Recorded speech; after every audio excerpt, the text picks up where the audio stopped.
بسم اللہ الرحمن الرحیم۔ بسم اللہ الرحمن الرحیم۔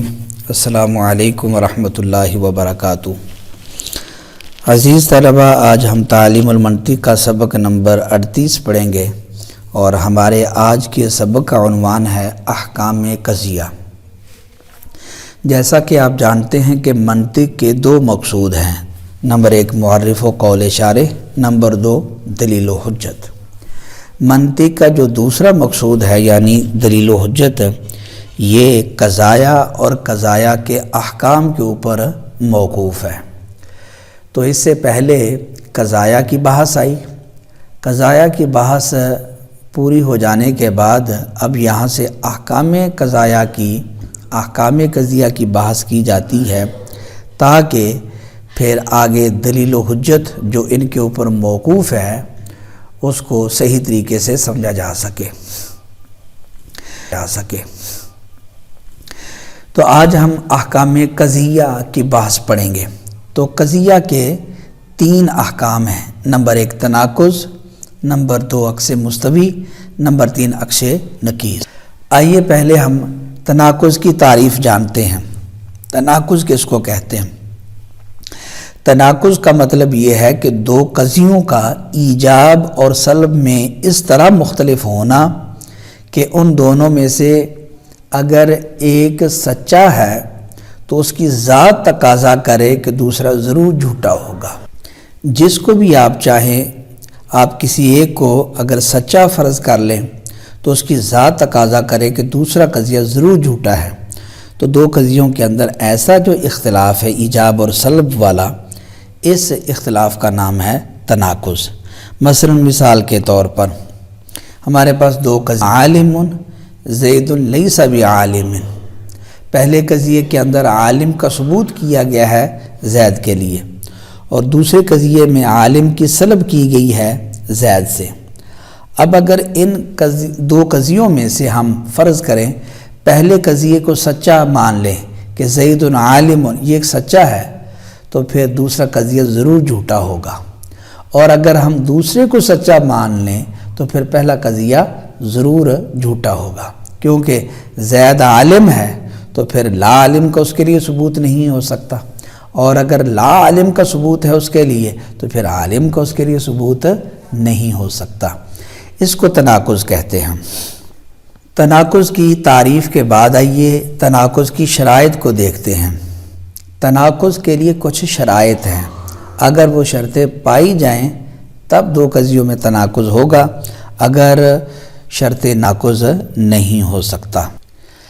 اگر یہ 2 قضیے یعنی جن میں ایجاب اور سلب والا اختلاف پایا جاتا ہے، اگر یہ شخصیے مخصوصے ہوں تو ان میں تناقض کے لیے 8 چیزوں کے اندر اتحاد کا پایا جانا شرط ہے۔ شخصیہ مخصوصہ کا مطلب یہ ہے کہ موضوع جزئی حقیقی ہے، یعنی اگر جزئی حقیقی ہے موضوع قضیے کا تو اس میں تناقض تب پایا جائے گا جب 8 چیزوں کے اندر اتحاد پایا جائے گا، وحدت پائی جائے گی۔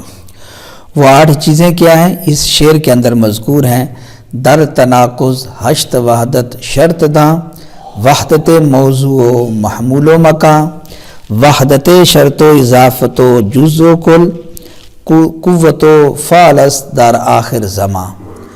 تو یہ 8 چیزوں کے اندر وحدت، وہ 8 چیزیں ہیں: نمبر 1 موضوع دونوں قضیوں کا ایک ہونا چاہیے، نمبر 2 محمول میں وحدت ہو، نمبر 3 مکان کے اندر وحدت ہو، نمبر 4 شرط ایک ہو، نمبر 5 اضافت وہ اس میں اتحاد پایا جائے، نمبر 6 جز اور کل کے اندر اتحاد پایا جائے، نمبر 7 قوت اور فعل کے اعتبار سے اتحاد پایا جائے، اور نمبر 8 ہے زمانہ دونوں کا ایک ہو۔ تو ان 8 چیزوں کے اندر اگر اتحاد پایا جائے گا تب 2 قضیوں کے اندر تناقض ہوگا، اگر اتحاد نہیں ہوگا، وحدت نہیں پائی جائے گی تو تناقض نہیں ہو سکتا۔ مثلا اگر دونوں قضیوں کا موضوع ایک نہ ہو، موضوع مختلف ہو، تو تناقض نہیں ہوگا. مثلا زید قائم عمر لیس بقائم، زید کھڑا ہے عمر کھڑا نہیں ہے. ایجاب سلب والا اختلاف تو ہے ان میں، لیکن تناقض نہیں ہے، کوئی تناقض نہیں ہے کہ زید کھڑا ہے عمر کھڑا نہیں ہے. دونوں سچے ہو سکتے، زید کھڑا ہے اور عمر نہیں کھڑا، تو ان میں کوئی تناقض نہیں ہے. اور تناقض نہ پائے جانے کی وجہ کیا ہے کہ دونوں کا موضوع ایک نہیں ہے. پہلے قضیے کا موضوع زید ہے اور دوسرے قضیے کا موضوع عمر ہے. دوسری شرط یہ ہے کہ دونوں کا محمول ایک ہو. اگر محمول ایک نہیں ہے تو تناقض نہیں ہو سکتا. مثلا زید قاعد زید لیس بقائم، یعنی زید بیٹھا ہے زید کھڑا نہیں ہے. تو ان میں اگرچہ ایجاب سلب والا اختلاف ہے لیکن تناقض نہیں ہے. کیوں؟ اس لیے کہ دونوں کا محمول ایک نہیں ہے. پہلے قضیے کا محمول قاعد ہے اور دوسرے قضیے کا محمول قائم ہے. تیسری شرط یہ ہے کہ مکان کے اندر اتحاد ہو، یعنی جس مکان میں ثبوت ہے حکم کا اسی مکان سے حکم کی سلب ہو. اگر حکم کا ثبوت ایک مکان میں ہے اور سلب دوسرے مکان سے ہے تو اس میں تناقض نہیں ہوگا. مثلا مثال کے طور پر زید موجود یعنی فی الدار اور زید لیس بموجود یعنی فی السوق، یعنی زید موجود ہے گھر میں، زید موجود نہیں ہے بازار میں. اس میں دیکھیں موضوع محمول دونوں قضیوں کا ایک ہے، دونوں میں زید موضوع ہے، موجود ہی محمول ہے. لیکن پہلے قضیے میں جو موجود کا ثبوت کیا گیا ہے زید کے لیے وہ ثبوت کیا گیا ہے دار میں یعنی گھر میں، اور دوسرے قضیے میں موجود کی جو سلب کی گئی ہے وہ دار سے نہیں کی گئی بلکہ وہ بازار سے. میں تناقض نہیں ہوگا. چوتھی شرط ہے کہ شرط کے اندر وحدت پائی جائے. تو اگر شرط کے اندر وحدت نہ ہو تو تناقض نہیں ہو سکتا. اس کی مثال ہے جیسے زید متحرک الاصابع اے بشرط کونہ کاتبا، یعنی کہ زید اس کی انگلیاں حرکت کر رہی ہے بشرطے کہ وہ کاتب ہو. اور زید لیس بمتحرک الاصابع اے بشرط کونہ غیر کاتب، یعنی زید کی انگلیاں حرکت نہیں کر رہی بشرطے کہ وہ کاتب نہیں ہے. اب یہ ان دو قضیوں میں دیکھیں ایجاب سلب والا اختلاف ہے. پہلا قضیہ یہ ہے کہ زید متحرک الاصابع ہے اور دوسرا قضیہ ہے کہ زید متحرک الاصابع نہیں ہے. ایجاب سلب والا اختلاف ہے، موضوع بھی دونوں کا ایک ہے، محمول بھی دونوں کا ایک ہے، لیکن تناقض نہیں ہے اس لیے کہ دونوں کی شرط ایک نہیں ہے. متحرک الاصابع کا جو ثبوت ہے اس کی شرط یہ ہے کہ جب وہ کاتب ہو، اور متحرک الاصابع کی جو سلب ہے زید سے اس کی شرط یہ ہے کہ جب وہ کاتب نہ ہو. تو دونوں کی چونکہ شرط ایک نہیں ہے اس لیے ان کے اندر تناقض نہیں ہے. پانچویں شرط یہ ہے کہ اضافت میں اتحاد پایا جائے، یعنی جس اعتبار سے ثبوت ہے سلب بھی اسی اعتبار اور اسی اضافت سے سلب ہو تو تب تناقض پایا جائے گا. مثلا مثال کے طور پر زید ابن یعنی لبکرن، زید باپ ہے یعنی بکر کا، اور زید لیس بابن یعنی لخالد، زید باپ نہیں ہے یعنی خالد کا. اب یہ دیکھیں دو قضیے، زید باپ ہے اور زید ہے. ایجاب سلب والا اختلاف ہے لیکن تناقض نہیں ہے کیونکہ زید باپ ہے اس کا مطلب ہے زید باپ ہے یعنی بکر کا، اور زید باپ نہیں ہے خالد کا. تو ابوت کی اضافت اور کی طرف ہے اور ابوت کی جو سلب ہے یہ اور سے ہے. ابوت کی اضافت ہے یہ بکر کی طرف، یعنی بکر کے اعتبار سے زید باپ ہے اور خالد کے اعتبار سے خالد کی جہت سے یہ باپ نہیں ہے. تو چونکہ اضافت میں اتحاد نہیں پایا گیا، وحدت نہیں پائی گئی، اس لیے یہاں تناقض نہیں ہوگا. چھٹی شرط ہے کہ کل اور جز کے اندر اتحاد پایا جائے، یعنی ثبوت کل کے لیے ہے تو سلب بھی کل سے ہو، یا ثبوت جز کے لیے ہے تو سلب بھی جز سے ہو. اگر ثبوت کل کے لیے ہے اور سلب جز سے ہے یا اس کا عکس ہے تو تناقض نہیں ہوگا. جیسے مثلا کوئی کہتا ہے کہ الزنجی اسود کلہ، زنجی یعنی حبشی آدمی وہ کالا ہے، مطلب اس کا سارا بدن، سارا وجود اس کا کالا ہے. اور دوسرا قضیہ الزنجی لیس باسود، زنجی حبشی کالا نہیں ہے، یعنی اس کا جز مثلا دانت اس کے وہ کالے نہیں ہیں. تو اب یہ دو قضیے دیکھیں، الزنجی اسود اور الزنجی لیس باسود، ان دونوں قضیوں میں ایجاب سلب والا اختلاف تو ہے، موضوع بھی ایک ہے، معمول بھی ایک ہے، باقی شرطیں ساری پائی جا رہی ہیں، لیکن جز اور کل میں اتحاد نہیں ہے. ثبوت ہے کل کے لیے اور سلب ہے جز سے، تو اس لیے یہاں تناقض نہیں پایا جائے گا، کیونکہ شرط نہیں پائے گی. شرط ہے کہ کل اور جز کے اندر اتحاد ہو، یہاں کل اور جز کے اندر اتحاد نہیں ہے. ثبوت ہے کل کے لیے اور سلب ہے جز سے. ساتویں شرط ہے کہ قوت اور فعل کے اندر اتحاد پایا جائے. قوت کا مطلب ہوتا ہے استعداد ہونا، اور فعل کا مطلب ہوتا ہے کہ شے کا صفت کے ساتھ متصف ہونا.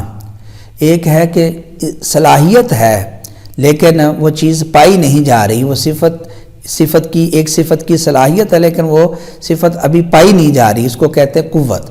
اور دوسرا یہ ہے کہ صفت پائی بھی جا رہی ہے، یہ ہے فعل. تو اگر قوت اور فعل کے اندر اتحاد ہو تو تب تناقض ہوگا، اگر اتحاد نہیں ہے تو تناقض نہیں ہوگا. مثال کے طور پر دو قضیے، الخمر فی الدن مسکر، مٹکے کے اندر مسکر ہے یعنی بالقوہ، یعنی اس کے اندر استعداد ہے کہ جب شراب مٹکے کے اندر ہو تو اس میں استعداد ہے، صلاحیت ہے کہ وہ نشہ دے سکتی ہے. اور دوسرا قضیہ الخمر لیس بمسکر فی الدن بالفعل، یعنی کہ خمر شراب مٹکے کے اندر مسکر نہیں ہے، مطلب بالفعل، یعنی کہ اسکار والی صفت اس کے اندر اس وقت نہیں پائی جا رہی.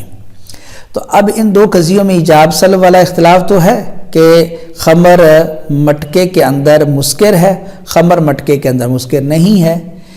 چونکہ یہاں قوت اور فعل کے اندر اختلاف ہے، حکم ہے باعتبار استعداد و صلاحیت کے کہ مٹکے کے اندر جب ہے تو اس میں صلاحیت ہے، اور سلب ہے فعل کی، یعنی کہ اسکار کی سلب ہے بالفعل، عملی طور پر اس کے اندر مٹکے کے اندر ہے. تو چونکہ یہاں قوت اور فعل میں اتحاد نہیں ہے، ثبوت ہے باعتبار قوت کے، بالقوہ ثبوت ہے، اور سلب ہے بالفعل کی سلب ہے، تو اس لیے یہاں تناقض نہیں ہوگا. آٹھویں شرط ہے کہ دونوں کا جو حکم ہے وہ ایک زمانے کے اندر حکم ہو، یعنی کہ ثبوت جس زمانے میں ہے سلب بھی اسی زمانے میں ہو تو تب تناقض ہوگا. جیسے کہ کوئی کہتا ہے زید نائم، زید لیس بنائم، زید سویا ہوا ہے، اس کا مطلب یہ ہے کہ رات کو، اور زید سویا ہوا نہیں ہے یعنی کہ دن کو. تو ان دو قضیوں کے اندر تناقض نہیں ہوگا کیونکہ زمانہ ایک نہیں ہے. نائم کا جو ثبوت ہے وہ ہے رات کو، اور نائم کی جو سلب ہے وہ ہے دن سے. تو اس لیے ان قضایا کے اندر تناقض نہیں. یہ تھی 8 شرائط. اگر قضیہ شخصیہ مخصوصہ ہو تو اس میں تناقض تب ہوگا جب ان 8 چیزوں کے اندر وحدت پائی جائے. اگر دیکھیں، اگر قضایا محصورہ ہوں تو پھر قضایا محصورہ کے اندر تناقض کے لیے ان 8 وحدتوں کے علاوہ کمیت کے اندر بھی اختلاف شرط ہے. کمیت میں اختلاف کا مطلب یہ ہے کہ اگر ایک کلیہ ہو قضیہ تو دوسرا جزیہ ہونا چاہیے. اگر دونوں کلیے یا دونوں جزیے ہوئے تو پھر ان میں تناقض نہیں ہوگا. اسی طرح اگر قضایا موجہہ ہوں تو پھر ان کے اندر اختلاف جہت بھی شرط ہے۔ اگر دونوں کے جہت ایک ہو دونوں قضیوں کی تو تب بھی تناقض نہیں ہوگا۔ عزیز طلبہ، یہ تھا ہمارا آج کا سبق۔ آج کے سبق کے اندر ہم نے تناقض کی تعریف اور تناقض کے پائے جانے کی شرائط کو جانا کہ اگر قضایا مخصوصہ ہوں، شخصیہ ہوں تو 8 چیزوں کے اندر وحدت یہ شرط ہے، اور اگر محصورہ ہوں قضایا تو پھر ان میں 8 وحدتوں کے علاوہ کمیت میں بھی اختلاف شرط ہے، اور اگر وہ موجہات ہوں تو پھر ان کے اندر جہت کا اختلاف بھی شرط ہے۔ اگر یہ شرائط پائی جائیں تب تناقض ہوگا، اگر شرائط نہ پائی جائیں تو تناقض بھی نہیں پایا جائے گا۔ اللہ کریم کی بارگاہ کے اندر دعا ہے کہ اللہ کریم ہمیں علم